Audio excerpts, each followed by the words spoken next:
Hello everyone! Welcome to my YouTube channel. So for today's video, I'm gonna share with you another realization. Diba?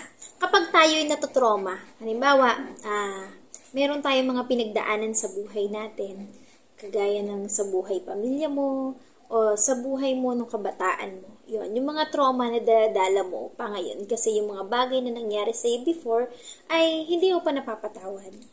Halimbawa, ako, ang past ko is, nagkamali ako na nag-asawa ako agad. Feeling ko, pagkakamali ko yon. Feeling ko, dapat hindi ko muna ginawa yung bagay na yon. So, dumating ako sa point na daldala ko yung pagsisisi na yun sa loob ng 6 na taon. O, diba? Ang tagal. So, bit ko yun. Na parang naging part na siya ng buhay ko. Hindi parang, as in naging part na siya ng buhay ko. Na trauma na siya sa akin. Na ayaw ko siyang mangyari sa ibang tao. Na kung dumating man ako sa point na meron akong makikilala na ibang tao, ayaw kong makikita yung bagay na yun na mararanasan ng ibang tao. Kasi alam nyo, ang tendency ng isang taong nasaktan, ayaw niya na mararanasan mo yung buhay niya, yung buhay na naranasan niya. Okay, halimbawa, kaibigan kita. Ayaw kong mararanasan mo yung nangyari sa akin noon. Kaya ang tendency ko, iingatan kita. Pakiramdam ko, iniingatan kita. Pakiramdam ko, inaalagaan lang kita. Yun yung feeling ng mga taong nasaktan. Kasi kapag nasaktan ka, ang gusto mo lang naman mapabuti yung taong mahal mo. Pero hindi mo namamalayan na yung ginagawa mo, na feeling mo nakakatulong sa kanila, hindi pala. Ang nangyayari sa kanila, pati sila sinisira mo. Pati sila nasisira mo nang hindi mo namamalayan. Kasi feeling mo lang naman yun eh.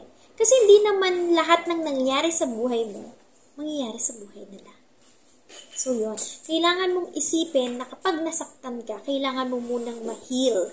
Kailangan mo munang i-heal yung sarili mo. Magkaroon ka muna ng self-development or maranasan mo muna gumaling sa sugat ng nakaraan at matuto kang mag-forgive bago ka tumulong sa iba. Kasi kung nasugatan ka at hindi ka gumaling, yung sugat na yun, mangyayari, may ipasa mo siya sa iba. Na parang, akala mo, tinutulungan mo talaga sila. Hindi pala. Ibinibigay mo sa kanila yung sakit na naranasan mo na hindi naman talaga nangyayari sa buhay nila. Parang nagiging thinking mo, baka mangyari. Nagkakaroon ka na ng anxiety na kahit hindi naman nangyayari, pinaghahandaan mo na. Pero girl, gising-gising din. Hindi lahat na nangyari sa buhay mo, mangyayari sa kanila. Chill ka lang dyan. Relax. Pagalingin mo yung sarili mo.